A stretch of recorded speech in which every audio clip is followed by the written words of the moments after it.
Welcome to Biology Made Easy. In today's lesson, we are discussing blood capillaries, their organization, and structural adaptations. Welcome. Blood capillaries are the tiniest blood vessels. Well, as you know, we can have the arteries, arteriole, blood capillaries, venule, and vein. So the blood capillary, the sizes are very tiny. So they are structured to let substances diffuse finally from them into cells, and substances from cells diffuse into the capillaries. And so these structures and their function determines their organization. Blood capillaries are not haphazardly arranged in the body at all. Now let's look at a body of a mammal like me. We have massive structures like the head, the limbs, that's the arms and legs.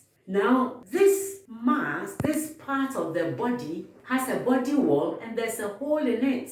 So, I have drawn here, we have the head, we have the arms, and we have the limbs. And this is the main body. And this is a body wall, and there's a hole. The hole is called the coelom or body cavity, and it contains internal organs. Now, you see the artery, that's the red bits, and the veins, that is the blue bits. And I've drawn a few internal organs, lung, heart, kidney, intestine, reproductive organs here. They are in the coelom. Now, the heart, you have the arteries coming out of them, and 7 areas of the body.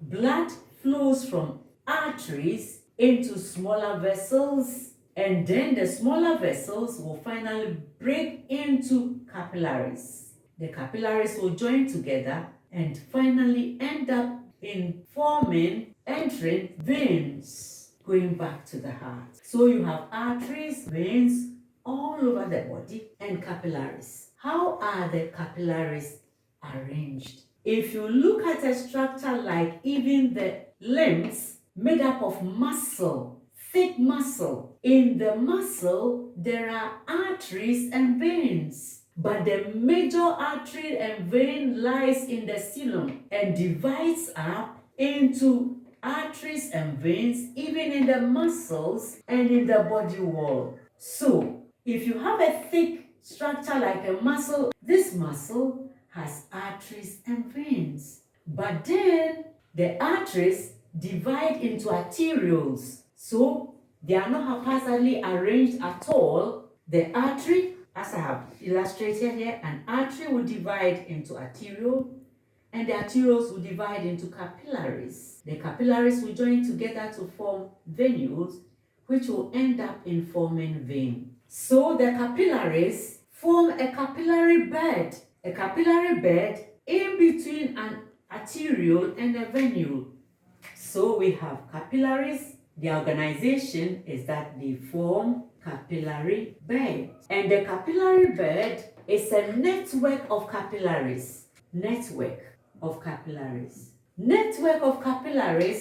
that nerve every tissue and cells. So you can have a muscle like this with arteries and veins, smaller ones, not as big as these ones in the coelom, but they will have arteries and veins. As you can see, the arteries will divide into arterioles and capillaries in the muscle. So blood capillaries are not haphazardly arranged at all. Even in muscles, you can see them, they form capillary beds. So that is it. And the capillary beds are an extensive network that nerve every tissue, like muscles. Even in the eyes, you have capillaries. That is it. So the capillaries, they form a bed neatly in every structure, and they are in large numbers, so large that they are near every cell, and no cell is more than 2 micrometers away from a capillary. Even in muscle cells, you have capillaries. And the capillaries are not just strewn, they are held in between an arteriole and a venule neatly. 7 cells. So that is the organization. You have an example of a respiratory system. You have the renal vein, you have the renal artery. They break up into arterioles, and the arterioles form capillaries. Now, if you take a nephron or a tubule of the kidney, you see you have a renal vein, that's the blue, you have renal artery, and you have an efferent arteriole, you have capillaries. That's the organization of blood capillaries. They nerve every organ, every tissue. Now, we want to quickly discuss the structural adaptations of the capillary. So I have an illustration of a capillary here. This is an endothelium. It doesn't have walls. We've discussed this in our earlier lessons. It has a thin endothelium made up of epithelial cells, one layer of cells thick, and this thin wall enables substances to diffuse. So you can have substances diffusing, and they can diffuse through the epithelial cells. So substances diffuse through easily. And the substances that diffuse through, we've talked about it in an earlier lessons already. So check the earlier lessons, substances that diffuse. Then there are also tiny gaps between the epithelial cells. So you have a gap here, and these tiny gaps allow small solutes of lower molecular weights. It can be tiny proteins, it can be white blood cells, damaged parts of cells, germs like viruses and bacteria, etc. They pass through these tiny pores, and you have a capillary here, you have cells here, you have intercellular spaces here. So they will pass through the pores, get into the tissue fluid, the intercellular spaces, and move into the cells. So that's about tiny pores. And then another adaptation is that it has a very tiny pore or diameter, only about 7 micromillimeters. So as substances move through slowly, it facilitates efficient diffusion in and out of the capillary. Now, the tiny pore, which is about 7 micromillimeters, red blood cells are also about the same size, and so red blood cells usually squeeze through.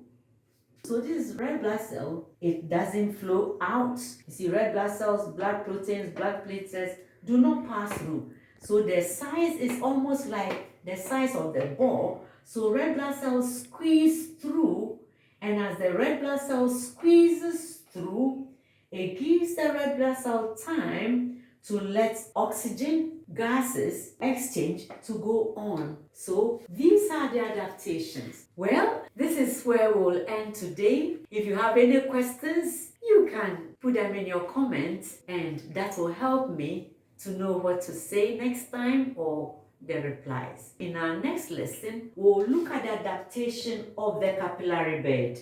Here, there's some adaptation of this capillary bed we haven't talked about, because we were talking about adaptation of the capillaries, but the bed itself has its own adaptations. So we'll meet in our next lesson. If the lesson has been useful, please kindly give us your thumb and do subscribe. Thank you. Bye-bye.